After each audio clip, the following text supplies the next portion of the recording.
Hello tenth class. ये chapter है electricity, जो कि फिजिक्स का चैप्टर रहेगा, विद्युत चैप्टर रहेगा बच्चों। और बड़ा ही इम्पोर्टेंट चैप्टर है। इससे नेक्स्ट जो चैप्टर होगा magnetic effect of electric current, माने कि विद्युत धारा के चुंबकीय प्रभाव, वो लेसन इसी पे ही डिपेंड है। तो यदि जिस बच्चे ने इलेक्ट्रिसिटी अच्छा कर लिया तो ये मान के चलिए उसका जो नेक्स्ट चैप्टर है मैग्नेटिक इफेक्ट ऑफ करंट, तो वो अच्छा हो जाएगा। तो बच्चों, ये आपको चैप्टर अच्छी तरह से सीखना है इलेक्ट्रिसिटी। देखिए, आप सभी जानते हैं कि आज की जो ये मॉडर्न सोसाइटी है इसमें इलेक्ट्रिसिटी का बहुत ज़्यादा इम्पोर्टेंट रोल है ना। यहाँ तक कि हम मोबाइल पे पढ़ रहे हैं या गेम खेल रहे हैं तो ये भी इलेक्ट्रिसिटी की वजह से ही है ना। क्योंकि चार्जिंग करना पड़ता है फ़ोन को, तो उसकी चार्ज पावर के लिए हमें इलेक्ट्रिसिटी की ज़रूरत पड़ती है। उसके अलावा बेटा हॉस्पिटल्स हैं, स्कूल्स हैं, इंडस्ट्रीज़ है और पता नहीं क्या क्या, उन सभी जगह पे किसका यूज़ होता है, इलेक्ट्रिसिटी का। अब इलेक्ट्रिसिटी तो ठीक है, अब हमारा ये क्वेश्चन यहाँ से ये अराइज होगा कि इलेक्ट्रिसिटी किससे मिल के बनती है ना। और वो कैसे फॉलो करती है सर्किट के अंदर, सर्किट मतलब जिस रास्ते से होके निकलती है। और ऐसे कौन कौन से फैक्टर हैं जिन पे इलेक्ट्रिसिटी डिपेंड करती है ना, किस में ज़्यादा जाएगी किस में कम जाएगी। और लास्ट ये पढ़ेंगे, जब किसी भी हम मटेरियल में से, है ना, जब इलेक्ट्रिसिटी को पास करते हैं तो वो मटेरियल गर्म हो जाता है, जिसको हम लोग हीटिंग इफ़ेक्ट बोलते हैं। हीट का मतलब गर्म, हीटिंग इफ़ेक्ट बोलते हैं। ऐसा क्यों होता है? कोई भी अप्लाइंस है बेटा, आप देखते हो कुछ देर के बाद वो गर्म हो जाता है जब उसमें से इलेक्ट्रिसिटी पास करते हैं हम लोग, है ना। तो ऐसा क्यों होता है, किस वजह से होता है, इन सभी के आज क्वेश्चंस के आंसर हम आने वाले जो वीडियोज़ है, कुछ के आंसर आज इस वीडियो में मिलेंगे और कुछ के आंसर आपको धीरे धीरे मिलते रहेंगे। कौन से चैप्टर में? इलेक्ट्रिसिटी में। तो सबसे पहले अब हम पढ़ते हैं जो तुम्हारा पहला आर्टिकल है, जिसका नाम है electric current and circuit. Electric current and circuit. देखिए, मैं आपको इलेक्ट्रिक करंट एंड सर्किट बताने से पहले एक बात पूछना चाहता हूँ। क्या हमने चार्ज के बारे में पढ़ा था? तो बच्चों, हमने 8th क्लास के अंदर चार्ज के बारे में पढ़ा था। हमने पढ़ा था कि किस तरह से जब हमने एक कोम को अपने, या एक पेन को जब हमने रब किया था तो वो एक पेन एक छोटे से कागज़ के टुकड़े को अपनी ओर खींचने लग गया था। तो हमने कहा था ऐसा क्यों है? तो याद करो, हमने वहाँ पे पढ़ा था कि पेन के ऊपर चार्ज आ गया है। क्या आ गया है? चार्ज। पढ़ा था ना बच्चों? अच्छा, फिर हमने ये भी पढ़ा था कि चार्ज कितने तरह के होते हैं। शायद आप लोग जानते भी होंगे। चार्ज होते दो तरह के, एक पॉजिटिव और एक नेगेटिव। नेगेटिव मतलब कि इलेक्ट्रॉन और पॉजिटिव मतलब कि प्रोटॉन होते ना बच्चों। और बस इतना ही है, अब ज़्यादा आगे मैं नहीं लेके जाने वाला। जब कभी भी ये इलेक्ट्रॉन और प्रोटॉन, इलेक्ट्रॉन मतलब माइनस और प्रोटॉन मतलब प्लस, जब कभी भी इलेक्ट्रॉन और प्रोटॉन चार्ज फ्लो होते हैं, बहते हैं, जैसे जिस तरह से पानी बहता है नदियों में, टाइम के साथ बहता रहता है ना वो, उसी तरह जब चार्ज फ्लो करता है टाइम के साथ, जब टाइम के साथ चार्ज क्या करने लग जाए, फ्लो करने लग जाए, तो बच्चों क्या बनता है? तो उसको बोलते हैं इलेक्ट्रिक करंट। तो जब टाइम के साथ कोई चीज़ बहने लग जाए ना तो वहाँ पे बोलते हैं रेट ऑफ। वहाँ पर रेट बोलना पड़ता है क्योंकि रेट का मतलब होता है टाइम के साथ। तो आप सीधा बोलेंगे इलेक्ट्रिक करंट क्या है? Rate of flow of charge is called electric current. Rate of flow of charge is called electric current. Hindi में विद्युत आवेश की प्रवाह की दर को विद्युत कहते हैं। चार्ज का मतलब होता है आवेश, ठीक है ना। और भाई जिन रास्ते से वो होके निकल रहा है वो उसका सर्किट है ना। तो आपको थोड़ा सा आइडिया मिल गया होगा कि इलेक्ट्रिक करंट क्या है और सर्किट क्या है। अब बच्चों, एक बात आती है, ये जो करंट फ्लो कर रहा है ये तो हमने बता दिया चार्ज की वजह से फ्लो कर रहा है। इसकी डायरेक्शन क्या होती है? इसकी वैसे ही स्केलर है, 9th में हमने वेक्टर और स्केलर पढ़ लिया है, याद रखना करंट स्केलर है। इसका आगे जाके बड़ी क्लासेस में आपको रीजन मिल जाएगा कि लॉ ऑफ वेक्टर एडिशन को फेल कर देता है, या आगे चल के जब आप 12th में साइंस स्ट्रीम लेंगे तो वहाँ आपके टीचर आपको ये एक्सप्लेन करेंगे कि किस तरह से करंट स्केलर हुआ। अभी के लिए बस आप ये मान के चलिए कि करंट में कोई डायरेक्शन नहीं होती, ठीक है। तो स्केलर है मतलब डायरेक्शन तो होगी, यहाँ पे हम डायरेक्शन लेंगे, पर वो जब अपना ला, इनका एक ला होता है बेटा, लॉ ऑफ वेक्टर एडिशन, वहाँ पे जाके फेल हो जाता है, ठीक है ना। इसलिए इसको फिर स्केलर ट्रीट करेंगे, डायरेक्शन होते हुए भी इसको क्या ट्रीट करने वाले हम लोग, स्केलर। तो अब सुनो भाई, चार्ज होते हैं दो तरह के, एक पॉजिटिव और एक नेगेटिव। तो हम पॉजिटिव चार्ज जिस डायरेक्शन में बह रहे हैं उसको करंट की डायरेक्शन माने, या जिस डायरेक्शन में इलेक्ट्रॉन बह रहे हैं उसको माने। तो देखिए इसकी कहानी ये है कि सबसे पहले पॉजिटिव चार्ज खोजा गया, माना कि प्रोटॉन खोजा गया। जैसे प्रोटॉन खोजा गया ना, तो जो वैज्ञानिक थे उन्होंने कह दिया कि जिस डायरेक्शन में पॉजिटिव चार्ज फ्लो करेंगे ना, वही डायरेक्शन किसकी होगी, करंट की होगी। तो फिर जब से बस वही बात अब मानी हुई है, बाद में लेटर इलेक्ट्रॉन की डिस्कवरी हो गई, तो अब ये बात कहने लगे कि भाई इलेक्ट्रॉन से भी तो करंट फ्लो करता है, तो वो भी तो इलेक्ट्रॉन की डायरेक्शन करंट की डायरेक्शन दे रहा है। तो फिर वहाँ पे डायरेक्शन कितनी हो जाएंगी बच्चों, दो हो जाएगी। अब किसकी माने, पॉजिटिव की माने या नेगेटिव की माने। तो कहता है कि पहले क्या खोजा गया था, तो भाई ठीक है, पहले जो खोजा गया है वही उसी को मान लो। तो याद रखना करंट की जो डायरेक्शन है वो होगी जिस डायरेक्शन में तुम्हारा पॉजिटिव चार्ज फ्लो करेगा। जिस डायरेक्शन में तुम्हारा कौन सा चार्ज फ्लो करेगा, पॉजिटिव चार्ज फ्लो करेगा, वो आपकी किसकी डायरेक्शन मानी जाएगी, करंट की डायरेक्शन मानी जाएगी। ठीक है बच्चों, ये बात मैंने आपसे बताई। चलिए तो देखिए, अब करंट का फार्मूला याद रखना है आपको, I is equal to Q by T. अब यहाँ पे मैं आपको बता दूँ, आई है करंट, क्या है करंट, क्यू क्या होगा, चार्ज, क्या होगा चार्ज, और टी क्या है आपका टाइम। तो चार्ज अपॉन टाइम क्या होता है बच्चों, करंट। तो चार्ज अपॉन टाइम क्या होता है, करंट। याद रखोगे। अब देखिए, जब आप घर से बाहर कहीं कुछ लेने के लिए जाते हो, जैसे चीनी लेने गए, तो आप बोलते हो मुझे 2 किलो चीनी दे दो, तो पीछे यूनिट लगानी पड़ती है ना। तो करंट की भी यूनिट होती होगी। तो आप जानते हैं करंट की यूनिट क्या होती है, तो याद रखना बच्चों, करंट की यूनिट होती है एम्पियर।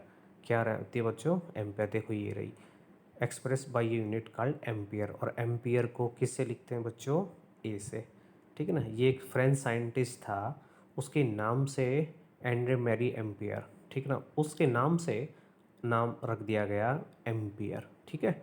याद रखेंगे बच्चों। अच्छा, चार्ज की यूनिट क्या होती है, अब पढ़ा हुआ है आप लोगों ने, चार्ज की ऐसा यूनिट होती है कूलाम। क्या होती है, कूलाम। और टाइम की तो आप जानते हैं सेकंड होती है। तो याद रखना, करंट की यूनिट एम्पियर होती है, और भाई चार्ज की यूनिट कूलाम होती है, और टाइम की सेकंड होती है। एक रिलेशन ये भी याद रखना, 1 मिली एम्पियर कितने एम्पियर के बराबर होता है, तो 1 milli, M for milli ampere भाई, 1 milli ampere is equal to 10⁻³ ampere. 1 micro ampere किसके बराबर होता है, 10⁻⁻6 एम्पियर के बराबर होता है। बच्चों ये जो दिखा रखा है ना, ये रास्ता जिस डायरेक्शन में तुम्हारा करंट फ्लो कर रहा है, इसी को हम सर्किट डायग्राम बोलते हैं। क्या बोलते हैं, सर्किट डायग्राम बोलते हैं बच्चों इनको, ठीक है ना। ये जो तुम दिखा रखे हैं ना, पॉजिटिव नेगेटिव, ये है बैटरी, ये क्या है, बैटरी। तो इसमें ये देख लो कितने सेल हैं, तो देखो 1+2+, तो ये 2 सेल की बैटरी है ना। कितने सेल की बैटरी है, 2। ये तुम्हारा एमीटर है, A4 एमीटर, जो किसको नापेगा बच्चों, करंट को। ये तुम्हारा स्विच है, और ये तुम्हारा बल्ब है। तो ये एक सर्किट डायग्राम है। तो सर्किट डायग्राम में तुम्हारी बैटरी है ना, वायर, एमीटर, वोल्टमीटर भी लगाते हैं, आगे जाके पढ़ेंगे, और एक रेजिस्टेंस माने कि एक बल्ब वगैरह यूज़ करके दिखाया जाता है, ठीक है बच्चों। बैटरी में 2 टर्मिनल होते हैं, एक तो पॉजिटिव टर्मिनल, और दूसरा कौन सा टर्मिनल होता है, नेगेटिव टर्मिनल होता है। आपने कभी घड़ी के सेल देखे होंगे, उसमें भी एक प्लस लिखा होता है और एक क्या होता है, माइनस लिखा होता है, उसके भी 2 टर्मिनल होते हैं बच्चों, ठीक है ना। दूसरी बात याद रखना, करंट को नापने वाले इंस्ट्रूमेंट का नाम क्या है, एन इंस्ट्रूमेंट कॉल एमीटर, उसको क्या बोलते हैं, एमीटर। और उसको हमेशा सीरीज़ में लगाया जाता है।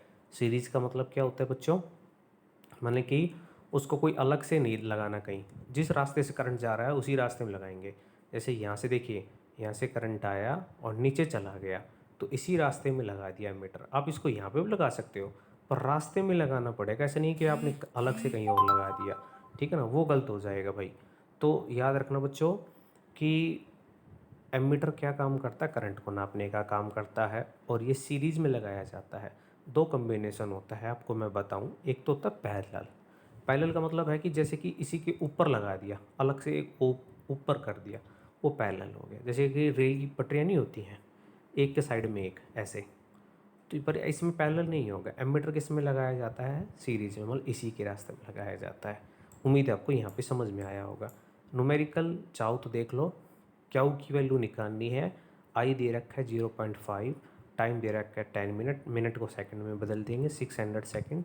तो आई मल्टीप्लाई टी क्या होता है, तो ये आपका 300 कूलाम आ जाएगा, क्योंकि चार्ज को किस में नापते हैं, कूलाम्स में। तो यहाँ से आपके 3 क्वेश्चन हो गए हैं। ठीक है बच्चों, नेक्स्ट आते भाई, बड़ा ही इम्पोर्टेंट है, जिसका नाम है electric potential and potential difference. Electric potential and potential difference, इसको तुम एक एग्जांपल से समझो, तुम्हें ज़िंदगी भर याद रहेगा ये। देखो बच्चों, आपने कभी ऐसी पाइप देखी जिसमें वो पानी वगैरह भरा जाता है, जैसे अपने घरों में नलकी जो होती है, प्लास्टिक की नलकी होती है जिससे हम पानी भरते हैं। तो आपने देखा होगा कि जब मोटर चली जाती है और पानी की नलकी ज़मीन पे पड़ी रहती है, तो फिर भी उसके अंदर पानी भरा रहता है, पर वो पानी थोड़ी देर के बाद निकलता नहीं। होता तो है पानी उसमें, पर वो निकलता नहीं। पर जैसे लाइट आती है, स्विच ऑन करते हैं, तो उसके अंदर से जो पानी वो बाहर आने लग जाता है। आता है कि नहीं आता है?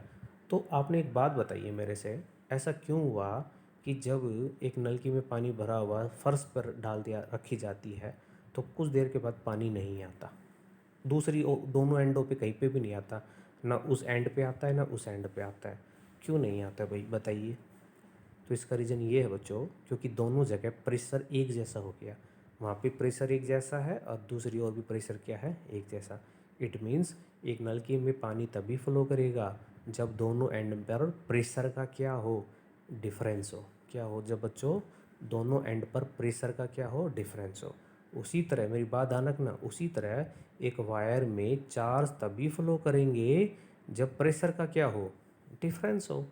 प्रेशर का क्या हो, डिफरेंस हो। अब भाई प्रेशर का डिफरेंस करने के लिए ये थोड़ी है कि मोटर लगा देंगे। आपने कभी ऐसा देखा है कि पानी की जगह मोटर तार ढूंस रखे हैं उसके अंदर, ऐसा तो नहीं होता ना। तो यहाँ पे हम बोलेंगे, तो फिर क्या करेंगे, तो एक वायर के अंदर, अब बात समझना बच्चों, तो पानी का डिफरेंस होना चाहिए।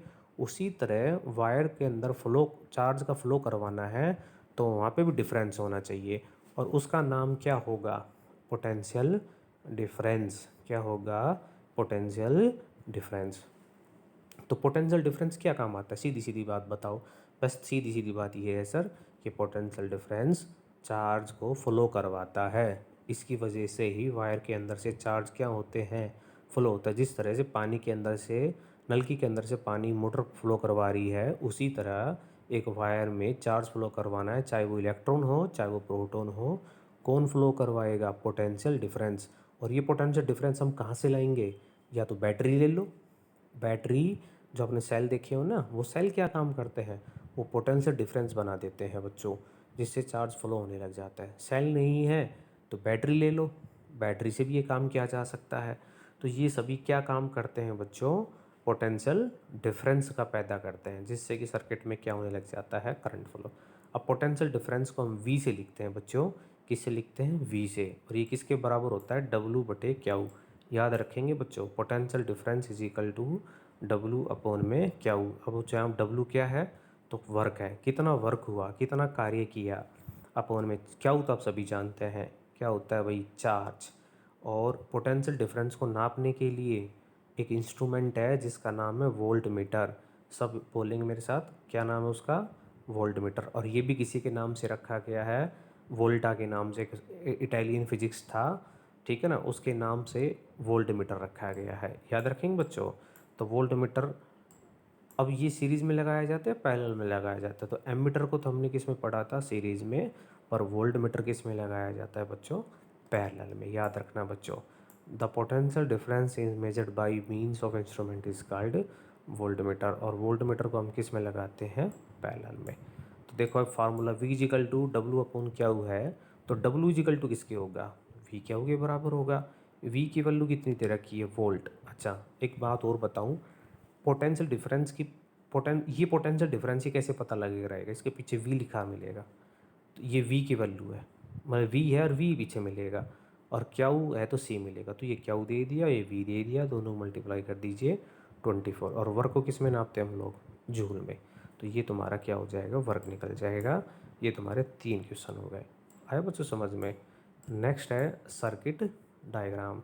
बेटा मैंने आपसे बताया ना, सर्किट डायग्राम क्या है कि इस वो डायग्राम जिसके अंदर आपने सर्किट, आपने क्या, किस रास्ते से करंट जा रहा है, वो आपका सर्किट डायग्राम है। और वो सर्किट डायग्राम में क्या क्या हो सकते हैं? सेल होगा, बताया था, की होगी, और भाई आपके वायर्स होंगे, वोल्टमीटर होगा, एमीटर होगा, है ना, बल्ब होंगे या रेजिस्टेंस होंगे। ये सभी किस में आते हैं बच्चों? सर्किट डायग्राम में। तुमसे वो पता है क्या पूछेगा? तुमसे पूछेगा ये सिंबल किसका है? तो ध्यान रखना ये सिंबल है सेल का। ये सिंबल किसका है? ये कॉम्बिनेशन ऑफ सेल्स है। ये एक सेल की बैटरी है, ये 1 2 3, ये 3 सेल की बैटरी है। ये क्या है? इसका मतलब करंट फ्लो नहीं करेगा, ये ओपन की है। और जैसे इसके बीच में डॉट लगा दोगे ना तो ये हो जाएगी क्लोज की। और ये क्या इसका मतलब? ये है 2 वायरों को जोड़ा हुआ, और ये इसमें जोड़ा हुआ नहीं है। ये किसका सिंबल है? ये देखो, अब बताओ ये किसका सिंबल था? बल्ब का। ये जिग जैग लाइन किसका मतलब है? रेजिस्टेंस। अब बताऊंगा रेजिस्टेंस क्या होता है।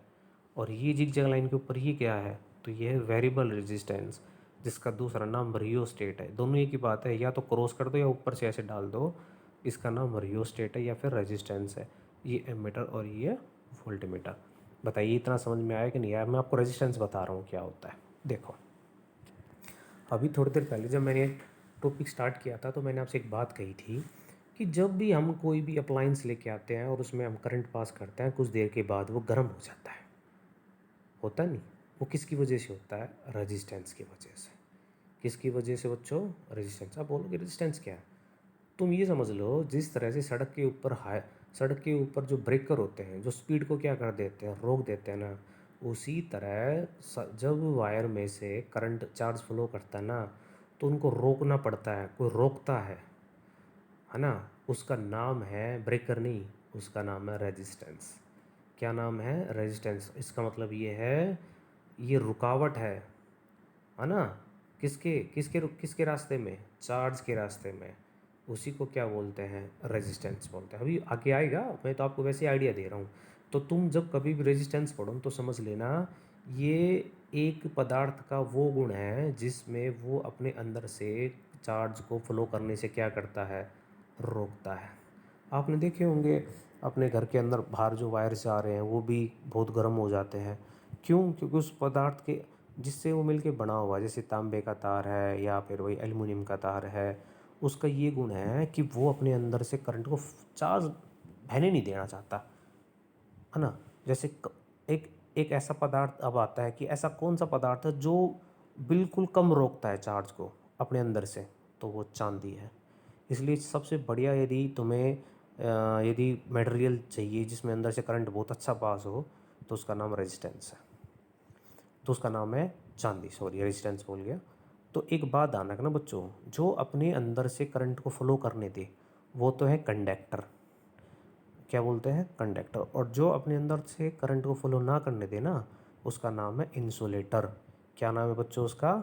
इंसुलेटर। और कुछ कंडक्टर, जैसे सबसे बढ़िया कंडक्टर, सबसे बेस्ट कंडक्टर कौन सा है? जो मतलब कि जिसका रेजिस्टेंस बिल्कुल जीरो के बराबर है, तो वो चांदी है।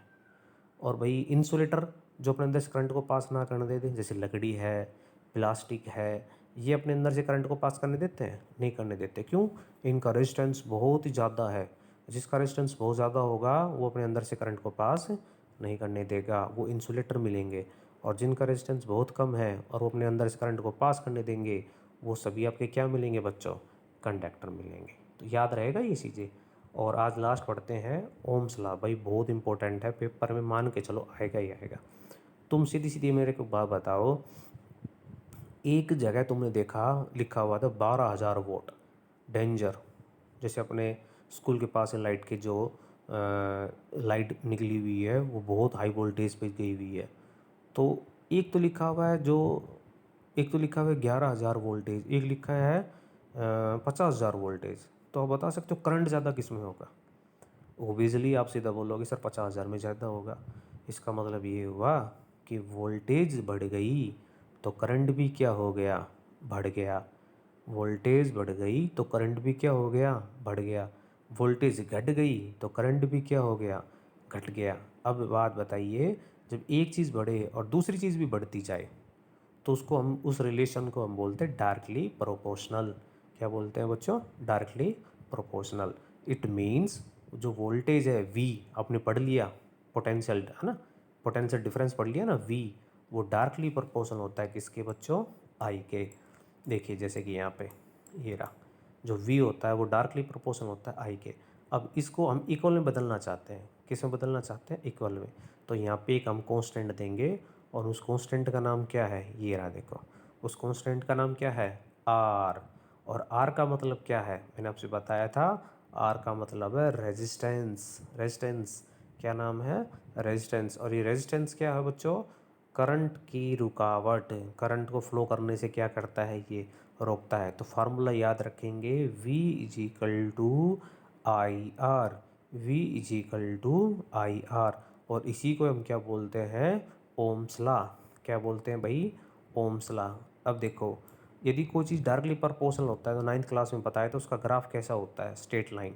ये तुम्हारा V है और ये तुम्हारा I है, तो इनके बीच में जो ग्राफ होगा ना वो हमेशा क्या मिलेगा भाई, स्ट्रेट लाइन मिलेगा। पता लग गया बच्चों। तो ये था तुम्हारा ओम्स लॉ। पर भाई एक बात ध्यान रखना, V डायरेक्टली प्रोपोर्शनल I के तभी रहेगा जब कुछ चीज़ें हम कांस्टेंट रख देंगे, जैसे प्रेशर, टेम्परेचर, स्ट्रेन, ये चीज़ें कांस्टेंट रखनी पड़ेंगी। ठीक है ना, आगे चल के हम बताएंगे तुम्हें इन चीज़ों के बारे में। अभी तुम याद रख लो कि V is directly proportional to I, और जहाँ पे R क्या है, कांस्टेंट है। और यहाँ पे कुछ चीज़ें है ना, कुछ फिजिकल क्वांटिटीज़ हैं, उनको हमें क्या रखना पड़ता है, कांस्टेंट। अब SI यूनिट क्या है, ओम है, ठीक है ना।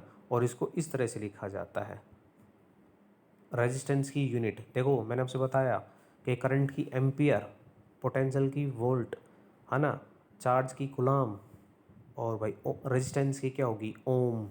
रेजिस्टेंस की SI यूनिट क्या होगी, ओम। और इसको इस तरह से लिखा जाता है भाई, देख लो, इसे ओम्स को इस तरह से लिखा जाता है। ठीक है, याद रहेगा भाई। ठीक है बच्चों, आज के लिए बस इतना ही। नेक्स्ट वीडियो में ओम्स लॉ थोड़ा सा और पढ़ेंगे, और फिर आगे ओम्स लॉ में हम देखेंगे कि किसी वायर का रेजिस्टेंस किन किन चीज़ों पर डिपेंड करता है। जब तक बच्चों इन चैप्टर को फिर से पढ़िए, ठीक है, क्वेश्चन आंसर याद करते रहिए।